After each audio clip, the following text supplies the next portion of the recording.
வணக்கம். அடர்த்தியான முடி இருந்தால் யாருக்குத்தான் பிடிக்காது? இந்த அடர்த்தியான முடியை பெற ஒரு சில எளிய வழிகளை பார்ப்போம். சோற்றுக்கற்றாழை. சோற்றுக்கற்றாழை ஒரு சிறந்த மூலிகையாகும். கூந்தல் மற்றும் சர்மம் போன்றவற்றினை பாதுகாக்க ஒரு சிறந்த மூலிகையாக இந்த சோற்றுக்கற்றாழை பயன்படுகிறது. சோற்றுக்கற்றாழையின் உள்ளிருக்கும் சோற்றை எடுத்து தலையில் தேய்த்து வந்தால் அடர்த்தியான முடி வளர இது உதவி செய்யும். புதிய முடி முளைக்க வாய்ப்புள்ளதாகவும் மருத்துவர்கள் கூறுகின்றனர். கூந்தலின் வறட்சியை போக்கி மென்மையாக்குவதில் சோற்றுக்கற்றாழை முக்கிய பங்காற்றுகிறது. மேலும் இந்த சோற்றுக்கற்றாழை முடி வளர்வதில் பெரும் பங்கு எடுத்துக்கொள்கிறது. ஓட்ஸ். முடிக்கு கண்டிஷனர் போடும் பொழுது அந்த கண்டிஷனருடன் ஓட்ஸை பொடி செய்து சேர்த்து பின் அந்த கண்டிஷனரை உபயோகித்து வந்தால் முடியின் அடர்த்தி அதிகமாகும். வெங்காய சாறு. வெங்காய சாறு முடியின் அடர்த்தியை அதிகரிக்கும் பொருட்களுள் சிறப்பான ஒன்று. இது முடி உதிர்வை குறைக்கும்.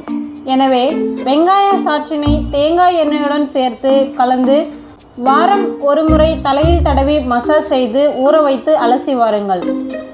விளக்கெண்ணெய். விளக்கெண்ணெயின் முடியின் ஆரோக்கியத்திற்கும் வளர்ச்சிக்கும் தேவையான எண்ணற்ற சத்துக்கள் வளமாக நிறைந்துள்ளது. அதில் உள்ள ஒமேகா 3 ஃபேட்டிக் ஆசிட் மற்றும் விட்டமின்கள் முடியின் வளர்ச்சியை தூண்டுவதோடு அடர்த்தியையும் அதிகரிக்கும். நெல்லிக்காய்.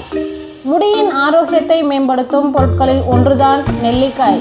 எனவே அந்த நெல்லிக்காயை கொண்டு முடியை பராமரித்து வந்தீர்களானால் முடியின் வளர்ச்சியும் அடர்த்தியும் அதிகரிக்கும். மருதாணி.